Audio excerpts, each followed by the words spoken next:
Di sini saya akan mempresentasikan bagaimana cara menghitung sisa hasil usaha. Setelah yang kita ketahui bahwa sisa hasil usaha dalam suatu koperasi sebesar 100 juta. Sebelum itu kita harus menghitung jasa modalnya dulu. Cara perhitungan jasa modal ini adalah 100 juta dikali persentase yang di awal tadi yaitu sebesar 30%, menghasilkan memperoleh harga 30 juta.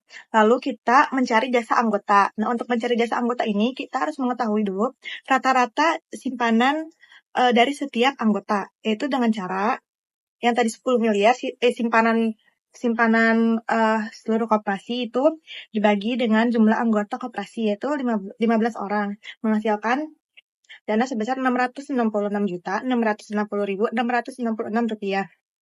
Setelah itu baru kita bisa menghitung jasa anggotanya, yaitu 40% dikali 100 juta menghasilkan jumlah 40 juta. Setelah itu baru kita bisa menghitung dana cadangan. Perhitungan dana cadangan juga seperti yang tadi kita sepakati bahwa persentasenya itu 20% dikali 100 juta menghasilkan dana sebesar 20 juta.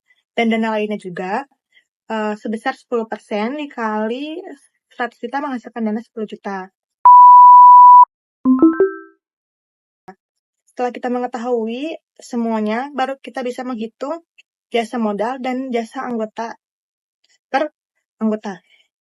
Cara perhitungan jasa modal adalah hasil yang tadi 666.666.666 rupiah dibagi 10 miliar dikali 30 juta, menghasilkan hasil 2 juta. Dan untuk menghitung jasa anggota itu, kita harus mengetahui dulu pengeluaran dari setiap anggota koperasi. Di sini saya menetapkan pengeluarannya itu sebesar 5 miliar dibagi jumlah seluruh anggota koperasi yaitu 15 orang menghasilkan dana sebesar 333.330.333 rupiah.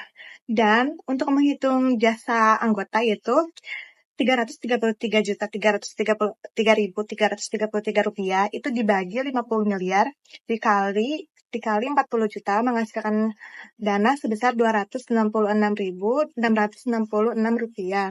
Setelah mengetahui semuanya, baru kita bisa menghitung sisa hasil usaha dari setiap anggota dengan rumus sisa hasil usaha sama dengan jasa modal ditambah jasa anggota. Tadi kan jasa modalnya kita udah ketahui 2 juta. Nah, jasa anggotanya itu 266.660 rupiah.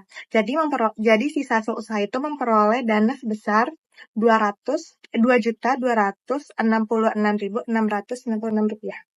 Terima kasih.